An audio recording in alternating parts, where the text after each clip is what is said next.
I've been going to the Laugh Factory for the past like 6 weeks in a row. We need to make that like a group thing. Mm-hmm. We need to every Tuesday attack that place. Dude, last Tuesday, I've been going for the past like 2 months or whatever. Last Tuesday, I walk in and Andrew Cassidy's there, who I'm roasting next month, and he's gonna quit comedy after I roast it. I'm gonna roast him so bad, he quits comedy. But he was there, and Ash Mehta was there, or Sheil Mehta, sorry, and Nick Titoni showed up, and so we all four of us were sitting there, and I finally convinced them to come on, and it was great. Nick fucking killed. Hell yeah. Nick Titoni got up for his first time at the Laugh Factory and crushed. You guys know how Nick is. He's very. I don't know how to describe him on stage. You just can't look away. He's got a vibe. Yeah, and he's so exciting up there, and you just want him to win so bad. He crushed, and Shield did very good as well, and I think people are sleeping on the Factory. I've been saying this for a while now. I think people are sleeping on the Laugh Factory, and it rubbed me the wrong way for a little bit because I went there and had a weird experience. I crushed but didn't get a call back. Well, the experience was deeper than that. I was there, and they were very vocal about like it has to be 3 minutes and it has to be clean. Yeah. And then the guy that ended up getting the call back ran the light and was dirty. Yeah. And so it's like and cursed a bunch. Yeah. Yep, And then I did really good and was clean.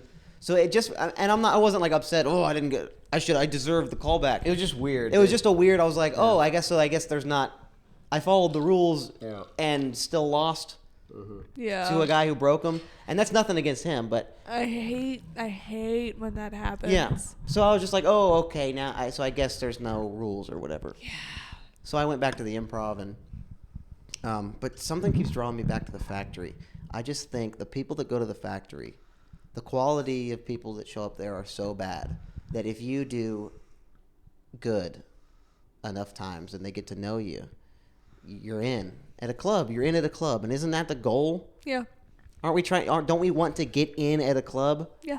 The Improv is difficult, but awesome.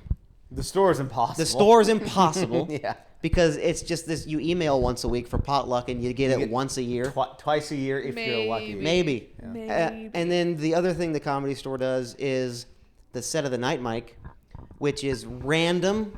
Just like 2 months without doing it, and they're just like, oh, tonight we're doing it. And a door guy always ends up winning the thing. We've talked about this before. We've all been to set of the night before. This is what happens. A guy that does the road regularly that wants to get in at the store comes in and wins, and everyone else just kind of like does it for stage time. Uh-huh. That's how it Literally, goes just to every be able time. to say they got up in the belly room or whatever. And the host, like, they're not pulling their names out of the bucket. Like, it's their buddy who's awesome. And they put them up and they kill, and then you win, and then they get to do the potluck. It's like, it's whatever, It is what it is. It is what it is, and I'm fine with that, and I actually totally get it. But it's not reliable. No. As a way in. It's very random. But and then the Factory is not the bottom. The Factory's in last place, I think, as far as clubs go. But I think people are sleeping on it.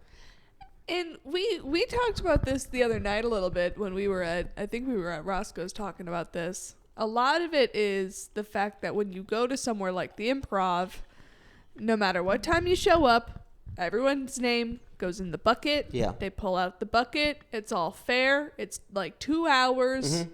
And they get a lot of people up there. A straight bucket. Straight bucket. Improv, first 10 people in line are guaranteed. Factory, yeah, the Laugh Factory. Then they get callbacks, and then they're pulling from the bucket. They do like 15 minutes of bucket pulls. Yeah. They only do like 8 people. Which is only about 8 people by the end of it. It's a lot of people feel like it's not worth it. And I think we talked about this. 10 people guaranteed is too many. It's old. It's this weird old thing I think they're hanging on to. Yeah. Because they always did that. The first 10 people that show up in line get up guaranteed. Dude, I've heard Bill Burr on his podcast talk about standing in line at the factory, and that was like the 90s. Yeah, Like, no. It's an old idea that they're just not letting go of. And they actually just recently changed it for the first time since they fucking started. Is that right? They did just last week. They said the first 10 people in line get up guaranteed, but you won't get up like the next week. Like you can't just be the first in line every single week. Yeah. And I'm like, what's the point of even doing that? Just get rid of it. Just get rid of it. Just get rid of the whole standing in line. Or cut it down. Cut it down to 5 or Yeah. 3. I don't mind that they do it, but 10 is too many, and it takes up more than half the mic is just the guys in line. It's a game of who gets off of work first. Yeah. And if you get off of work 30 minutes before I do, why does that make you more worthy of a spot than me? Yeah. I think that's silly. I think that's dumb. It is. It's very antiquated. And they do Yeah. it. The Laugh Factory does their open mic the exact same time as the Improv. So you have to choose. Which doesn't help. I think they do that on purpose. Which I think is kind of dumb, honestly. I think it's dumb too. You're choosing between, a good thing and a bad thing. That's why everybody goes to the Improv. I think they should maybe do a different day and a different time. Like if they did Mondays, Sure. or something. But I think they should also get rid of the first 10 thing. Yeah. Dude, life is so quick and fast paced now. Like, there's no reason to get in line at 2 p.m. to do 2 minutes at 5:30. Yes. It's just not. I don't think it's like that anymore. No.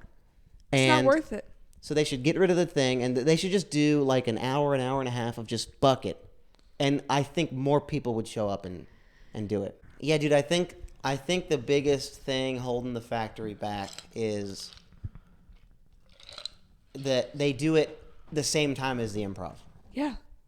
That's so stupid. Do it on Monday. Nobody gets potluck. Yeah. 16 people out of 300 get potluck. Yeah. Just do it on Monday. Do it on a Literally. Monday and do it for an hour, 2 hours. Just do it for 2 hours, man. And Yeah. they would get people at the club, and I don't get why. I realize that, and the runners of a comedy club don't. Like, they're like, why is no one coming to our mic? It's like, why do you fucking think? Well, think about who I think, and I'm not certain, but I'm pretty sure that the Laugh Factory has some of the oldest owners out of all the comedy clubs in LA. I think you're right on Which that. I think really factors into how it's run. I didn't even think about that. You're right. Because Yeah. Mitzi died like 7-8 years ago, something like that. Yeah. I don't know how And long it's Rita's been at the Improv, but I mean, she's an older lady, but I don't She's know how not long. that fucking old. No, she's not that old, but I don't know how long she's been there. But think about the people you see at the Laugh Factory running that bucket. Think about those old guys in those old vests. Dude, the host, what's his name? That's a great point. I never thought of it that way. Yeah. Actually, yeah. It's kind of it's run as an old institution because old people are kind of running it. They're stuck. I think they're stuck in this old thing. This That's a great point. traditionalist. Yeah. This is tradition. And that's This why is their how open we mic do it. doesn't change. It's because This is how we do it. they're like, This is how we've done it. This is how I did it in the early '80s. So this is how these kids today should do it. Yeah. If they ever get under new management or if they do it anytime soon, I think the first thing you'll see change is that open mic. Yeah. And how it's run, when it's run, the whole kit and caboodle. Because it's bad, man. It is bad. It's not great. But I go because I know, like, it's bad, so I just got to do good and I'll shine through. You know what I mean? Like, and our friends will shine through. Mm-hmm. And dude, I was talking with Nick Titoni after the mic, and he was like, "I get it now," because I've been trying to convince him to come with me, and he was like, "I get it now," and it's just the quality of people are so bad. And we were talking, and we were like, dude, we've seen each other kill at Badger and Jam better than like the good people at the Laugh Factory open mic. Like our friends and peers are crushing at Badger and Jam in front of nobody. Mm-hmm. And there's these people at, the Laugh Factory getting opportunities that they deserve and whatever, but they're just, I don't know. The Improv is a great mic though. Yeah.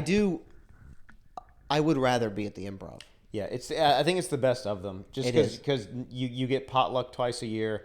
We've already talked about the Laugh Factory. The Improv's the only consistent kind of really good club It's mic. so good, dude. The Improv open mic, Tuesdays at 5 o'clock, I think. Yeah. 5 now. So good, man. I mean, like the greats come out, and it's packed out.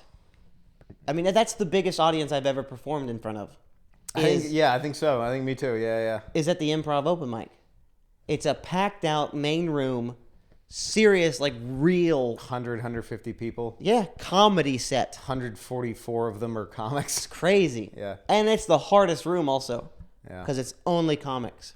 Yeah. And you really gotta. I've done well there, and I've fucking ate shit there. The best and worst I've ever done were both on the main room at the Yeah. Improv. That's both sides of every set Right in front I've ever of done in Rita. comedy. That's both extremes. Both happened on that stage. Oh yeah. I get more nervous for the Improv open mic than I was for like potluck at the Comedy Store, because that's just, I know that's a real audience. Those aren't comedians. At the Improv, it's only comedians watching you, Yep. and you're just like, fuck, The judgment. it's crazy. And Rita's there watching They're you. ranking you.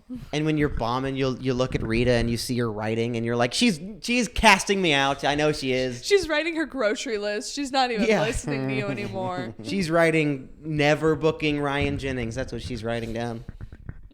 Or worse, the second you go up, she walks out of the room to like take a phone call, and you're like, and then you kill. You're Uh-huh. like, God damn it. Fuck. Someone comes up and crouches by her and is like, Rita, hi, how are you? Uh-huh. And she sits and has a little conversation with them for your whole set. Yeah. Yep. You look over to the right. You look over to the right, where like all our buddies sit, and they're like, like you just look at them. You're like, I can't look at you right now, guys. Sorry, fellas. Literally. I can't look at you. Half the crowd's too excited about their like buffalo cauliflower coming in Uh-huh. from that one tall bartender. That's a great room, the Improv. I think it's the best experience for an open micer to see what like an actual club gig would be like. Mm-hmm. Is that open mic, because it really is all that. It's like you got like food and drinks coming out. Yeah. More than half the audience is comics, and the people that did just wander in there, they don't know what to expect. They don't know. You like the guy before you could just eat a bag of dicks and then you go up and crush, or the opposite. You follow someone that just levels the whole room, and then you go up and you're like, fuck, Biden's weird, right? You should do some Right. shit that fucking bombs. It's I think it's the closest to like club work that you can get as far as open mics go in Los Angeles. Yeah. The Improv is also the only club, at least out of the main three, that give you the most opportunity. Like they have the Tuesday open mic, which is awesome. 2 hours of just straight bucket, Yeah. And then the next day on Wednesday they have the lab, which is in the little room, and that's it's 2 hours of just straight bucket. So you got 2 chances a week to do the open mic at the Improv. You get 1 chance at the Laugh Factory, but it's terrible, and only 8 people get pulled from the bucket because they waste the first over half the time on callbacks in the line. And then the Comedy Store is just random, never gonna get it. It's once a year, 2 times a year. 2 times a year if you're lucky. If you're lucky. Yeah. So the Improv's got it down, man. They really do. Yeah.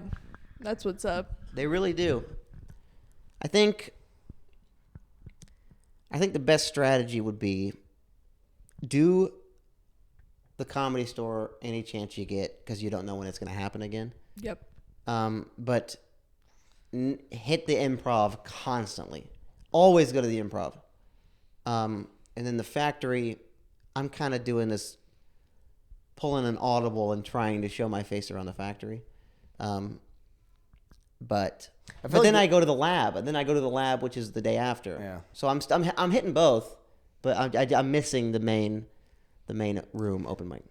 I really like your approach where I feel like if you can shine at the Laugh Factory, they'll kind of take whatever they can get Yeah. because they know that every, comic that knows they're really good gets pulled off into the other two clubs. Yeah. And so the bottom of the barrel kind of winds up at the Laugh Factory.